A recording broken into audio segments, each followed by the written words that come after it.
So, welcome to a short video that I'm putting together on COPE recruitment techniques. To continue the theme of slightly difficult lockdown videos, I'm afraid I'm having to do this from my home, so you'll have to forgive the clutter in the background. Huh? Ah, yes, that is a hippo and a baby gorilla. You're quite right. Photos taken when we were in Uganda when we used to live there. But that's nothing to do with it. You're supposed to be thinking about COPE and COPE recruitment strategies.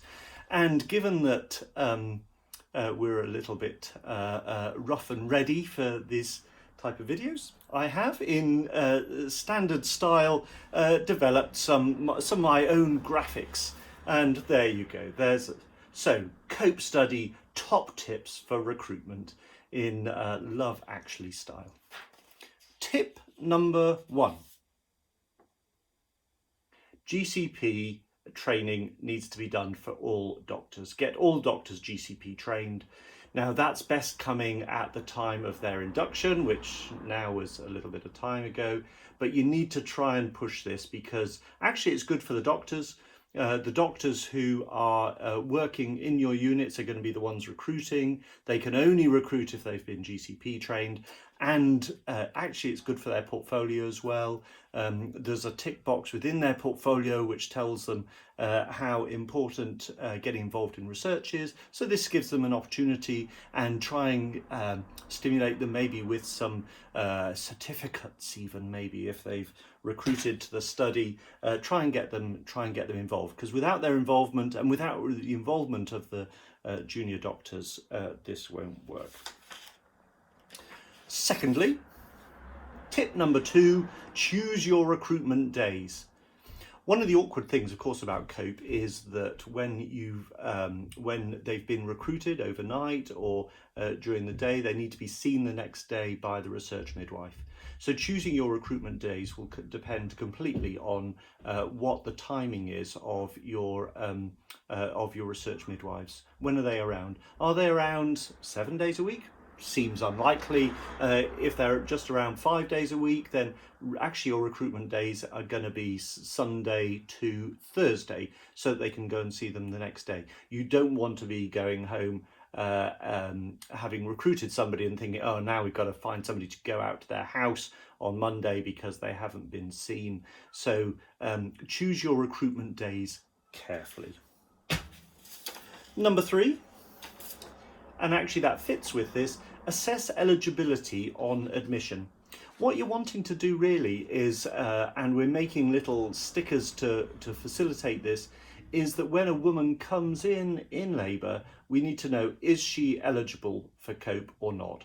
And we're getting little badges made which are magnetic, which can stick on the labour ward boards and which say whether they're eligible or not. Because actually, if you know whether they're eligible, then that will make things so much easier, because then you can go and as soon as a PPH is called in that room, then you'll go in knowing that she's eligible or not, and whether to go and get the IMP. What you don't want to do is to be going into a room when an IMP, when a PPH has been called, and think, right, now, is she eligible? Now, where's the eligibility criteria? Didn't we have that around there somewhere? What have we done with it? Better ask the shift leader. Was it in the locked drawer, etc., etc.? That's not going to work.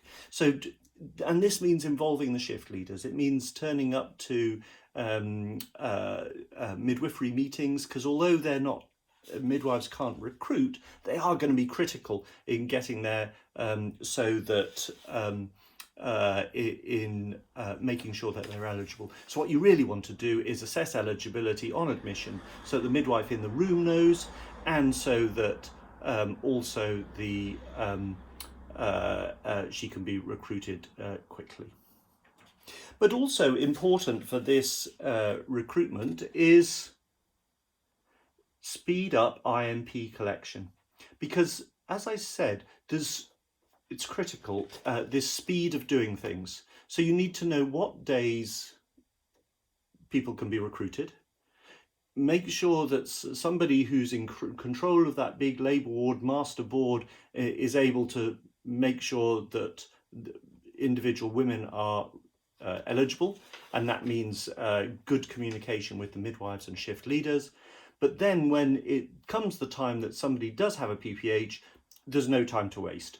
In the training video, I laugh looking back a little bit on my training video thinking, really? Now then, you seem to be bleeding a little bit more than average, etc., etc. But actually, you're in a bit of a hurry at this point once somebody's got a PPH. So you need to speed up the IMP collection.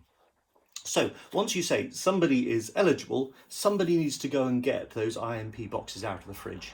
And it's no good somebody going, oh, now then, what was the key code for that door, etc., etc.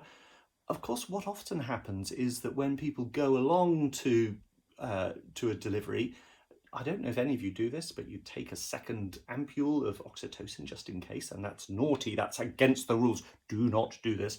But if you are one of those people who does that, which you shouldn't be doing because it means the oxytocin's going in and out of the fridge, in and out of the fridge, and it reduces the effectiveness of the oxytocin. But if you're one of those people, of course, you haven't got time really to do that. You've done that in order to make the time from calling the PPH to getting the treatment drug as rapid as possible. And in COPE, if somebody says there's a PPH, you need to be able to get very quickly to the fridge. So you need to have somebody who knows what they're doing going to the fridge, and that's a communication issue with the midwifery staff on delivery suite, making sure they can get to the fridge, that they can pick out the correct box, remembering that there's different ones for cesarean section and for vaginal birth. Then also making sure they can sign that form, which is on the top of the fridge, and hoofing it back to the delivery room. And you really need to be looking and doing that definitely under a minute. Okay, so try it out. See where you're going to put your fridge. See where you're going to put the form for people. Are there going to be locks on the door? Who's got the keypads? Is the right person there? Time it a few times, going back and forward to try and make sure that this is slick as possible. Because if you can't manage that, then you're not going to be able to recruit. And that means the same is the case in theatres, because remember, people with caesarean sections or with retained placentas are all eligible so long as you would have given them oxytocin normally. So theatre's probably a little bit easier because the anaesthetist will be there, and so the fridge is often there right beside them, so it should be a lot easier for the anaesthetists, but the critical thing is to speed up the IMP collection, because without that, you won't be able to recruit. If you get those 4 things right, actually, you should be fine. So the critical thing to remember is these 4 things. Get your I can't even read it. Get all doctors GCP trained. Choose your recruitment days.